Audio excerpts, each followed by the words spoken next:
What's up? Welcome back. I'm John Stark from MacTheMovieGuy.com, your favorite blind film critic, and though I'm in the throes of a deep cold, I have not stopped considering, which means I have to keep talking about film, even though, my God, this is the history of sound. This stars Paul Mescal, Josh O'Connor. It's distributed by Mubi.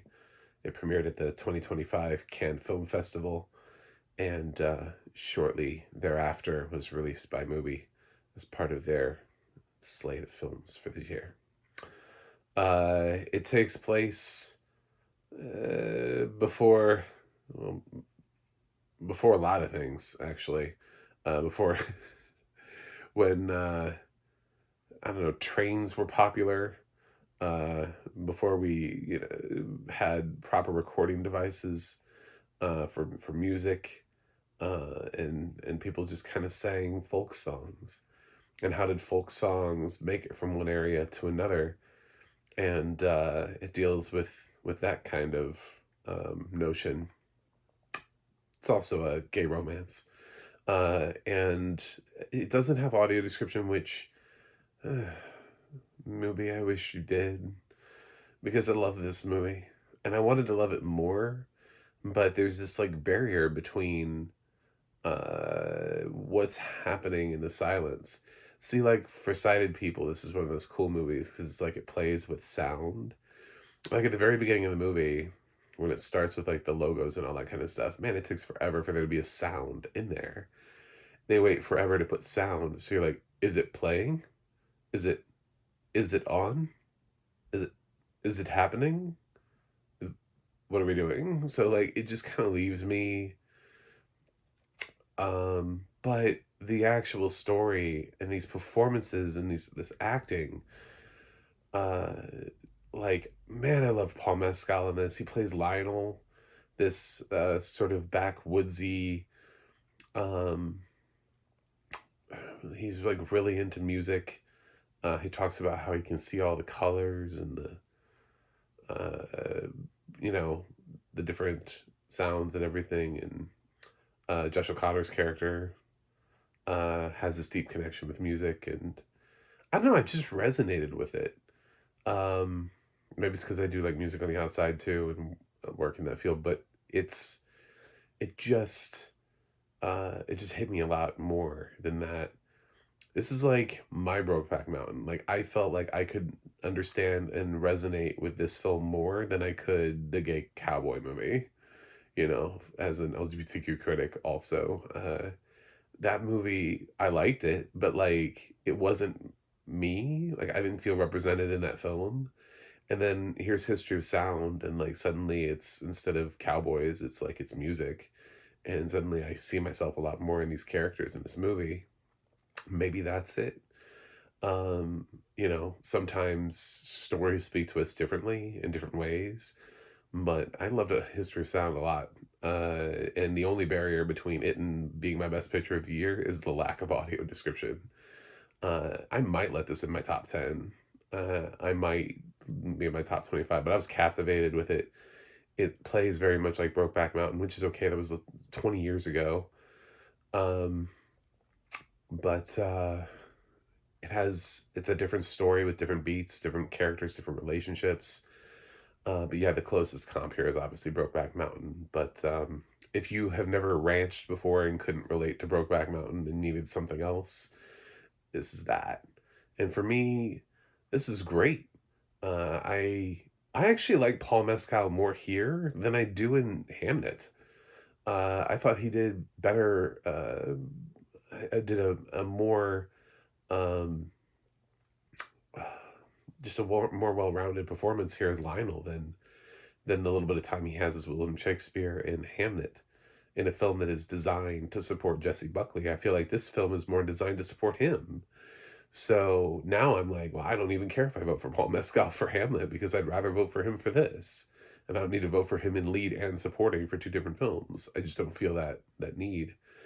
Um, so yeah, this is one of my favorite lead performances of the year, which is becoming a problem, as I have more than a couple.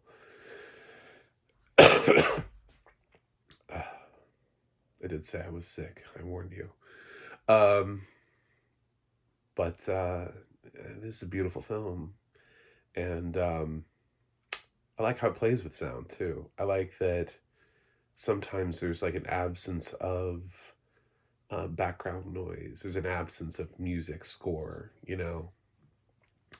I feel like the use of sound is very specific when we do get to hear it, and what it wants us to hear is very specific because it's not the usual sort of cacophony of sound all the time. Like when we get into a busy street and we hear everything, sometimes it's really specific noises that we hear, almost like we're tuning into certain things.